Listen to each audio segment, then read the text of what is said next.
The ex-slaves were called freed men, and the freedmen of the Indians had reason to dance. No, they weren't rich, but since they were now citizens of the tribe, and the tribe owned all the land, there was no need to sharecrop. Just stake a claim, build a cabin, start a farm.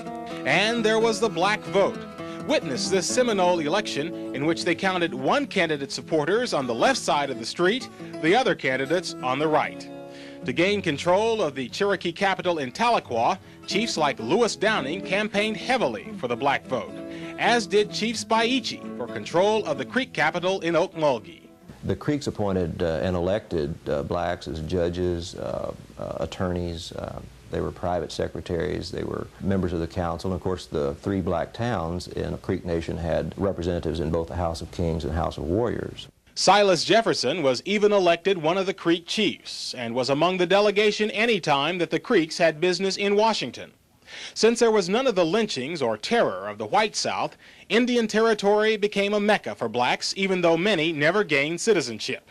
At least 25 black towns sprang up, some still around, like Taft, Redbird, and Tallahassee, where on a warm day they still bring out the kitchen table for a game of dominoes. I'm out of here. What? How you get down? I'm out of here. I'm glad you did. There were black lawmen among the Creek Nation Light Horse Police, deputy U.S. Marshals like Bass Reeves, who killed 14 outlaws without ever being wounded. And there were outlaws, killers like Cherokee Bill, part black, part Cherokee, or the Buck Rufus gang of Creeks and Creek freedmen. And there were the rowdies. If they got enough whiskey in them while they shoot town up. You ever had to run from a shoot up? I half crawled on the bed. My great-great-uncle Willis was among those rowdies. You may recall my great-grandmother Phyllis Pettit's story of how her husband's mother was sold by his Cherokee master. He looked down a long lane after her just as long as he could see her and cried after her.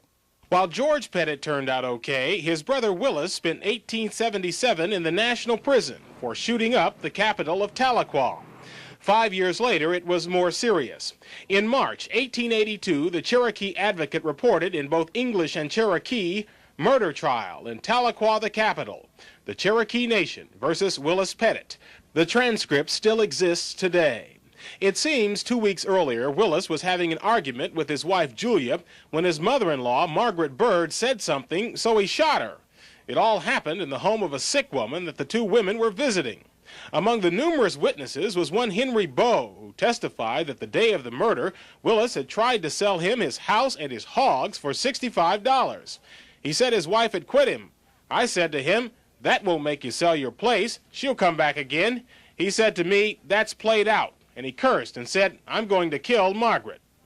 While Willis did not take the stand, he had a witness, Maria Shepherd, support his defense that Margaret was trying to kill him.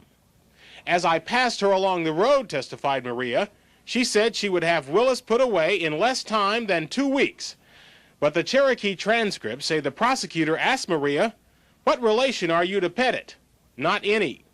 "Is Willis not in the habit of coming to your house often?" "He comes there sometimes." "How come Margaret to tell you about this?" "She did not like Willis and did not like me." "Why is it that Margaret Bird did not like Willis and you?" "I do not want to tell about that. I am not going to tell it." The Cherokee Advocate reported, the jury returned a verdict of murder, and Willis, that is his name, was sentenced to be hung until he was dead, dead, dead on the 5th of May next. At a hanging in those days, the public came to watch, and the condemned man was among those expected to make a speech to warn some young person against making the same mistake. The newspaper reported Willis went to the gallows laughing. As for his last words, he said he'd made a mistake. He meant to shoot his wife, Julia. One, her.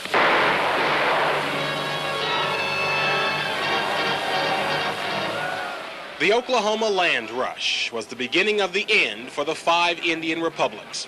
1889, Congress had given to anybody fast enough to grab it much of the land confiscated from the tribes who'd supported the South in the Civil War. 9 years later, Congress made the Indian governments irrelevant by taking title to the land they still held and sending in the Dawes Commission to split it up and allot it as private farms to the individual Indians and freedmen who were members of the tribes.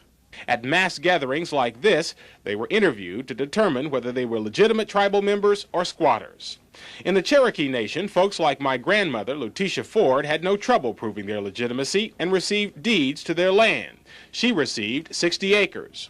My grandpa, John Ford, was a non-citizen but had access to land through Letitia and their children.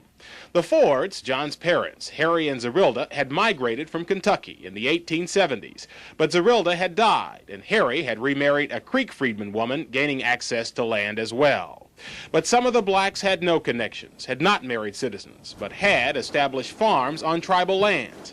Now, somebody was about to receive an allotment that included their farms.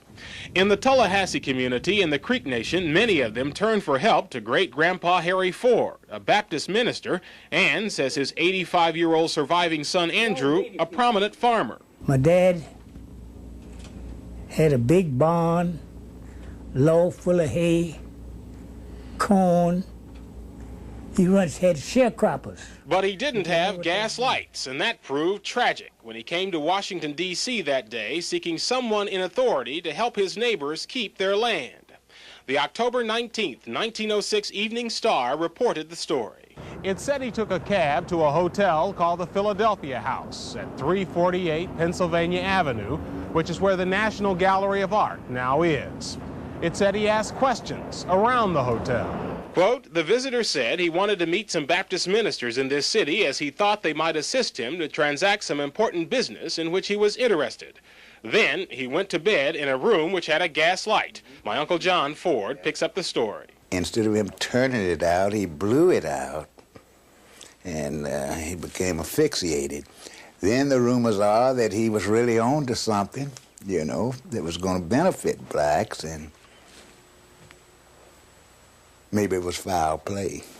Somebody killed him. Yes, now that was a rumor. The D.C. death certificate said Harry Ford, age 70s, cause of death, asphyxia. He had $1,000 more when he left home. When he got it back, he didn't have a dime on him nowhere. Naturally wouldn't have. In the cheapest casket they could buy, and shipped him back to Oklahoma. As for the blacks Harry was trying to help, they lost out. But all of his and his second wife's descendants received 160 acres of Creek land. They became targets for rip-offs by land speculators. And when oil was discovered on Harry's grandson Dan's land, he was essentially kidnapped. Dan, they run him way out towards California trying to make him sell his place and all that. They called them land grafters. Dan was no fool. He refused. Andrew said when oil was discovered on his allotment, he had no problem with land grafters, but later both he and Dan lost their wealth. That's when they got Dan Tucker. The banks went busted and cleaned our ass out. The end of Indian Territory meant the end of an era, of 40 years of tribal citizenship for blacks, the end of centuries of self-rule for the proud tribes, the Choctaws, Chickasaws, Cherokees, Creeks, and Seminoles. The descendants of those black slaves and red masters after this.